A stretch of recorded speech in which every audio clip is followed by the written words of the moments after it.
Ah, Dr. Seuss, un des plus grands, si ce n'est le plus grand auteur pour enfants. Ses histoires ont inspiré de nombreux bambins à devenir de meilleures personnes. Et comme c'est un des plus grands auteurs de l'histoire, c'est évident que ses adaptations au cinoche allaient du film sympathique mais que tu oublieras probablement dans la semaine à la grosse daube. Aujourd'hui, on va voir la pire adaptation jamais faite au cinéma de la part de Dr. Seuss, Le Chat Chapoté. Le Chat Chapoté est une comédie familiale américaine sortie en 2003. Le film a comme particularité d'être adapté du roman pour enfants de Dr. Seuss, Le Chat Chapoté. Et il a également comme particularité de puer sévèrement la merde de m'avoir fait perdre 1h20 de ma vie. Numéro 5. Les acteurs. Les acteurs dans ce film sont à chier.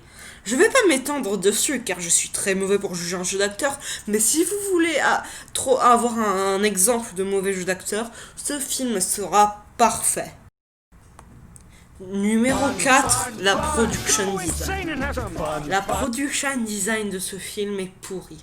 Entre les décors qui sont juste à vomir, les FX qui sont encore plus fake et plus pourris que dans The Mask alors qu'il est sorti 10 ans avant, mais le pire, et de loin, c'est le putain de costume de Mike Myers. Est-ce que ça, pour vous, c'est un chat? Parce que pour moi, ça, c'est de la merde. De la grosse merde. Et c'est pire quand on sait que le réal de ce film, c'est Bo Welch, le production designer de juste Beetlejuice.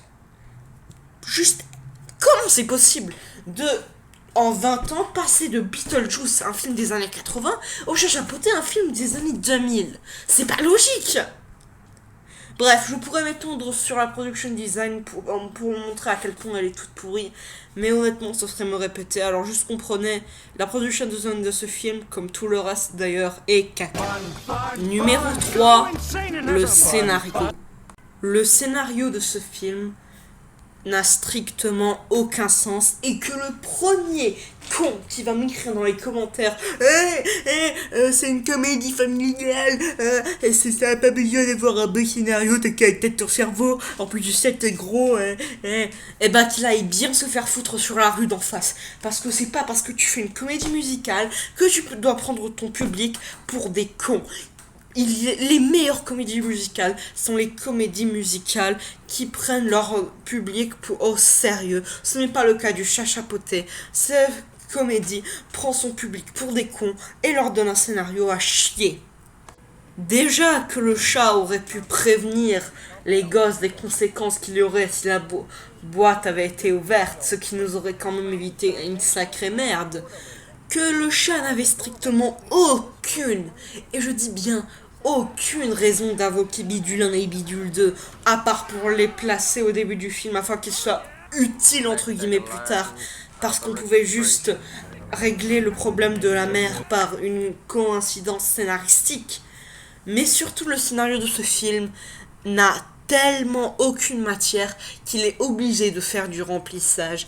Et quand tu es obligé de faire du remplissage dans un film qui fait à peine 1h20, c'est que clairement, il ne fallait pas faire ce film.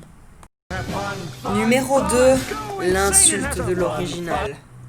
Alors qu'on se comprenne bien, je n'ai rien contre les adaptations qui prennent des libertés. Merde, le Tintin de Spielberg, mon 3e film préféré, prend encore plus de liberté. Sauf que là où le Tintin de Spielberg possède une superbe action, un casting 5 étoiles et un magnifique hommage à la bande dessinée d'origine, le Chat Chapoté possède un humour merdique, un acteur qui a beau avoir prouvé son talent cabotine à donf, et préfère plagier Mary Poppins et The Mask au lieu de reprendre une histoire proche du parfait.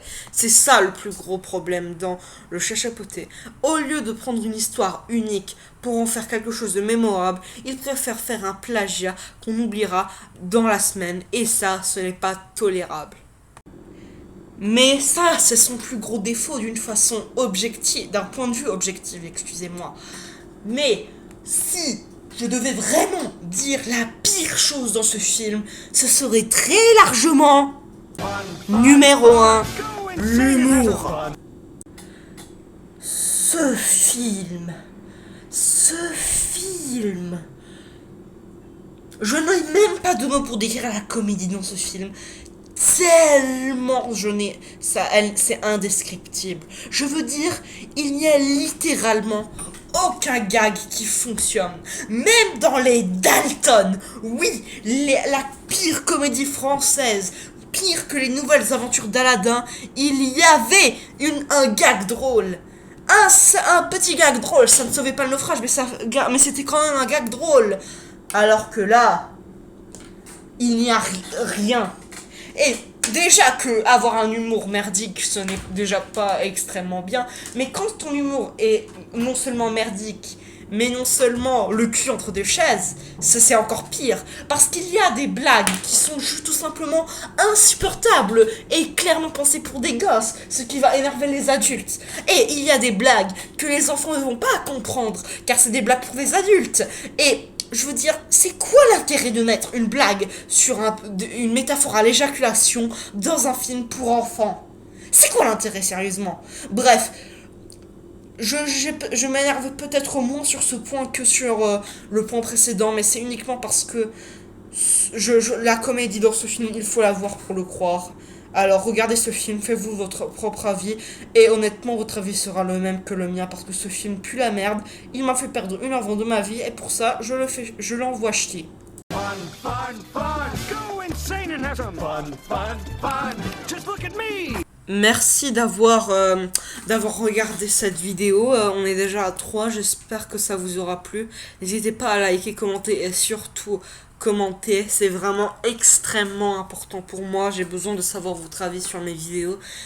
Et surtout, la prochaine fois, on ne fera pas une critique de film, mais un top 10 sur mes films préférés. Voilà. Donc, à plus.